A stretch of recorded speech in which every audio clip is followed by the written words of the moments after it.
Ògo ni fún Jésù lókè ọ̀run. Gbogbo àyànfẹ́ àti ọmọ Ọlọ́run, ẹ gbọ́ ìdí pàtàkì tí mo fi wá sórí mídíà. Olúwa ní òun fẹ́ bá mi sọ ọ̀rọ̀ ìjìnlẹ̀ kí n wà nínú ìhámọ́, kí n má rí fífún ọ̀run fún 40 ọ̀sán àti 40 òru, April 30 to June 9. Olúwa ní lórí Nàìjíríà, ilẹ̀ Yorùbá àtàwọn àyànfẹ́. Ẹgbọ́n tí ọba àwọn bá sọ fún mi nínú àdìtú tí Ọlọ́run ní kí n sọ fún gbogbo ayé. Mo rí ìlú ńlá olójú méjì, drums, tí àwọn èèyàn ọrọ́mọ tí wọ́n ń lò. Mo rí ọwọ́ kan látọ̀run wá, ó lu ojú ìlú àkọ́kọ́ ya. Láìpẹ́, ọwọ́ kan tó lu ojú ìlú èkejì ya. Síbi àwọn èèyàn ń gbé igi yẹn jó. Láìpẹ́ igi yẹn dẹ̀ wó. Àwọn èèyàn ṣubú lulẹ̀. Olúwa, kí ni ìtumọ̀ ohun tí ẹ mú mi rí? Ọlọ́run sọ pé ìlú tí mo rí yẹn Nàìjíríà ni. Ojú èkíní tí mo rí yẹn ìṣọ̀kan Nàìjíríà. Ojú èkejì ni àlàáfíà Nàìjíríà. Pé bí ẹni wòlíì àbí ẹnikẹ́ni bá sọ fún mi pé ìṣọ̀kan sì wà ní Nàìjíríà àbí àlàáfíà sì máa jọba láì jẹ́ pé Nàìjíríà pín, ó ní kí n gbàgbọ́ pé wọ́n tan ayé ni o, wọ́n dẹ̀ tan mí ni o. Wọ́n sọ àkókò pínpín fún mi, wọ́n dẹ̀ sọ ohun tí yóò ṣẹlẹ̀, wọ́n tán sọ fún mi nìyẹn o. Ilẹ̀ Yorùbá, ẹ máa múra o. Ìyẹn ni kòkòrò. Wọ́n máa gbìyànjú bá ti ń gbìyànjú tó kálàáfíà lè wà, kí ìṣọ̀kan lè wà. Olúwa ní bá ṣe gbìyànjú sí ló yóò máa yíjọba yẹn dànù. Olúwa lòun lọ́wọ́ sí gbogbo ohun tí ń ṣẹlẹ̀ sí Nàìjíríà torí pé ẹ̀jẹ̀ àwọn àyànfẹ́ ti ń sàn jù ní Nàìjíríà. Pé ìbínú ló wà lórí Nàìjíríà. Tá bá fẹ́ kan yí padà, tá bá dẹ̀ fẹ́ kan kọ̀ntínú. Ọlọ́run lòun ti dé sí Nàìjíríà pẹ̀lú ìdájọ́. Ìyẹn ìkíní. Èkejì, mo rí hẹlikọ́pítà méjì lójú ọ̀run. Wọ́n kun ìkan ní ọ̀dà Nàìjíríà, táwọn méjèèjì kọjú ìjà síra. Olúwa ní láìpẹ́ orílẹ̀-èdè Nàìjíríà àti orílẹ̀-èdè kan fẹ́ gbógun dìde sí Nàìjíríà tó dẹ̀ máa la ìdásí àwọn UN sí kí a gbàdúrà o. Ọlọ́run ò ní jẹ́ kí ibi ó wá sí Nàìjíríà o, títí ìfẹ́ Ọlọ́run yóò fi ṣẹ lórí ẹ̀. Ẹ̀kẹta, mo rí bàbá Ọ̀ṣínbàjò, mo rí ìkùkù ńlá kan bò ó. Ó wá ń sáré nínú ìkùkù yẹn ṣùgbọ́n fìlà orí ẹ̀ bọ́ sọnù. Nínú ìkùkù yẹn tó bẹ̀rẹ̀ sí ń dùn láti sá, kò tí ì jáde ká tó gba àmì yẹn kúrò lójú mi. Ẹ jẹ́ á gbàdúrà fún wọn. Ní àtẹ̀lé, mo rí aga mẹ́ta nílùú Èkìtì o, tí wọ́n kọ welcome back, welcome back, welcome back. Wọ́n dẹ̀ kọrúkọ Fáyọ̀ṣe sí, Fáyẹmí sí, Ṣẹ́gun Òní. Mo rí Fáyọ̀ṣe jókòó létí ẹ̀. Mo rí Fáyẹmí jókòó. Nígbà tó di àkókò tí Fáyẹmí Òní, mo rí pé wọ́n yí ojú aga yẹn dànù. Mi ò rí pé Ṣẹ́gun Òní padà ṣe gómìnà Èkìtì lákòókò yìí.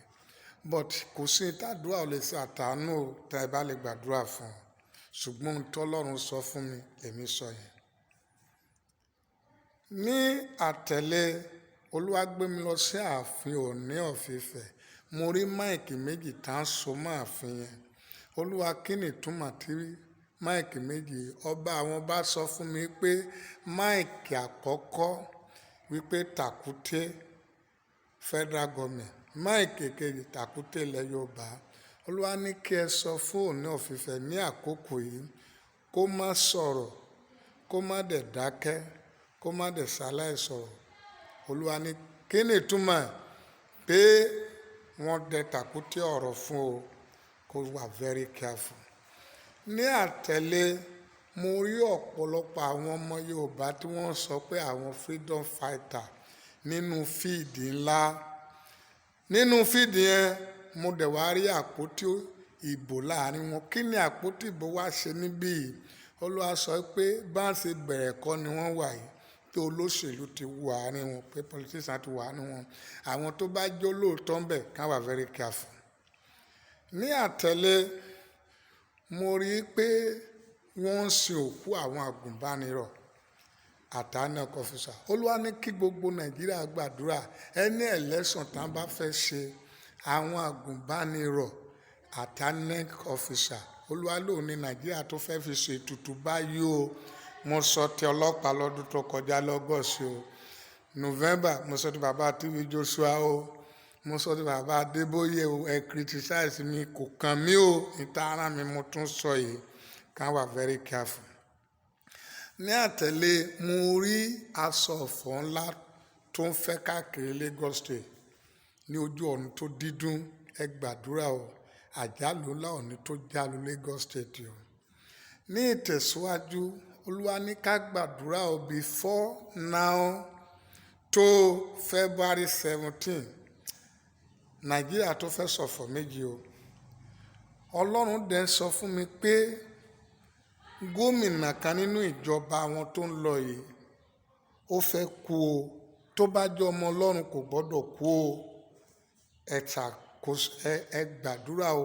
Àkókò yìí ẹni wòlíì tó bá ń jẹ tó bá ń mu ìpè rẹ̀ lágbára, mi ò lè ṣàtúnṣe o. Orílẹ̀-èdè dídùn o. Ojú ọ̀run orílẹ̀-èdè dídùn o. Kẹ́ gbọ́ mi. Àwọn tí mo rí nìyẹn. Ní èyí tí ó lọ sí òpin mo rí gíláàsì tí ojú yìí tó pọ̀ lójú ọ̀run. Olúwa kí lè túmọ̀ eléyìí. Ọba àwọn bá sọ fún mi pé wọ́n fẹ́ ṣe àjọ àìsàn ojú fún àgbáyé. Wọ́n sọ àwọn àdìtú kan fún mi nípa àìsàn ojú yẹn ṣùgbọ́n mi ò lè sọ lórí media because of criticism àti controversy nítorí ojú yẹn. Mo rí ìwé ńlá kan tán kọ orúkọ àwọn èèyàn sí. Mo rí pé wọ́n dẹ̀ pa orúkọ Lai Muhammed rẹ̀. Láìpẹ́ yìí ẹ lọ wò ó. Olúwa sọ pé kí ẹnikẹ́ni má jẹ́ kọ̀rọ̀ Lai Muhammed ó dùn wá ní Nàìjíríà mọ́. Nílẹ̀ Yorùbá especially ilẹ̀ Yorùbá wọ́n ti pa orúkọ rẹ̀. Ẹ lọ kọ́lẹ̀. Eléyìí ti Nàìjíríà, eléyìí ti Christianity. Wọ́n gbé mi lọ sí hall ńlá kan, sí warehouse ńlá kan. Nínú warehouse yẹn mo rí gbogbo pásọ Nàìjíríà àtàwọn àgbààgbà àtàwọn olórin gbogbo wọ́n bẹ̀rẹ̀ sí ń ra ọjà, wọ́n bẹ̀rẹ̀ sí ń tajà, a bẹ̀rẹ̀ sí ń rajà. Kí ni mo wá ṣe bí? Ọba àwọn bá sọ wípé ìran ìjọ ní Nàìjíríà pé òwò la fi ń ṣe o. Ìbínú Ọlọ́run dẹ̀ ti dé kí a yí padà. Ọba àwọn bá sọ pé ìran àti àwọn atúmọ̀ ìran amúránṣẹ́ olùrànlọ́wọ́ ìran pé ìran ò sí lọ́wọ́ wọn mọ́, pé àwọn mú ìran ìjọ ṣòwò ní ṣọ́ọ̀ṣì wà lọ́wọ́ ẹ̀ Nàìjíríà báyìí o. Pé òun dẹ̀ ti wá pẹ̀lú ìbínú láti bí àwọn ìránṣẹ́ Ọlọ́run wò. Pé ọ̀pọ̀lọpọ̀ ogun tó ń ja Nàìjíríà pé ìránṣẹ́ Ọlọ́run, ọwọ́ àwa ìránṣẹ́ Ọlọ́run ló wà kí a yá ayé padà torí ìbínú tó ń bọ̀ yìí. Ní ìtẹ̀síwájú ọba àwọn bá sọ fún mi pé kí n sọ fún gbogbo àgbáyé, gbogbo Nàìjíríà, gbogbo àwọn ọmọ Ọlọ́run kí a kúrò nínú àìṣòdodo. Ní ti CAC Olúwa ní gbogbo ayé ni yóò gbọ́ pé CAC ń ṣe àìṣòdodo wọn yí padà ṣùgbọ́n òun bọ̀ pẹ̀lú ìbínú lórí wọn pàápàá ìjọba wọn. Wọ́n ní wòlíì tó pọ̀ bọ̀tí wọ́n á mọ̀ pé mẹ̀káyà dìde láàrin wọn tí wọ́n nìyẹn. Ní ti bàbá Adébóyè ẹ gbọ́ dáadáa o. Mo rí bàbá Adébóyè pẹ̀lú màmá wà ní airport. Wọ́n rìn lọ bí ìgbà tán ṣe lójijì ní ẹ̀rí màmá máa pòórá.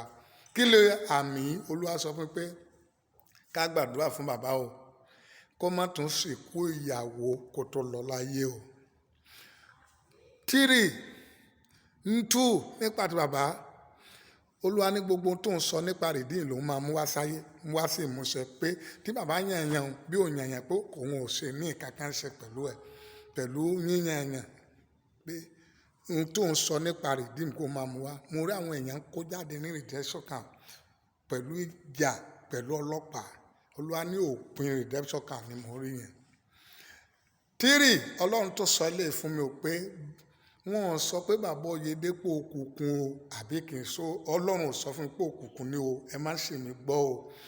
Ọ̀tọ̀ bá àwọn bá sọ fún mi pé títí bàbá Adébóyè yóò fi kú láyé kò gbọ́dọ̀ lọ ṣọ́ọ̀ṣì bàbá Oyèdépò lọ ṣohunkóhun. Tó bá lọ ní tí yóò fi san láàárín oṣù mẹ́ta, oṣù mẹ́sàn-án, ọdún kan, gbogbo ilẹ̀ ẹ gbọ́. Olúwa yóò wà pẹ̀lú àwọn ọmọ Ọlọ́run. Nkún tó bá wọn àwọn àyànfẹ́ lẹ́lẹ̀ pè mí o, níta ara mi nìyẹn. Ti ara mi sí àwọn èèyàn lákòókò nìyẹn. Kí gbogbo wa dẹ̀ padà sínú Olúwa. Olúwa yóò wà pẹ̀lú wa. Ẹ gba àdúrà yìí. Gbogbo ẹ̀yin tí ẹ ń sẹ́ǹdì mẹ́sẹ̀gì yìí káàkiri ayé. Number 1, ohun tí mo sọ fún yín ni pé gbogbo ẹ̀bẹ̀ tí mo ti bẹ̀ fún 40 ọjọ́ nínú ìhámọ́ láìrí fífún ọ̀run yẹn, ẹ ó kó àjọ rẹ̀. Number 2, gbogbo ẹni tó sẹ́ǹdì mẹ́sẹ̀gì yìí, mi fún yín lówó, mi fún yín ní ìkankan, mi ra dátà fún yín, ṣùgbọ́n gbogbo ẹni tó sẹ́ǹdì ẹ̀, ọjọ́ ayọ̀ yín ò ní bá yín nínú ibojì.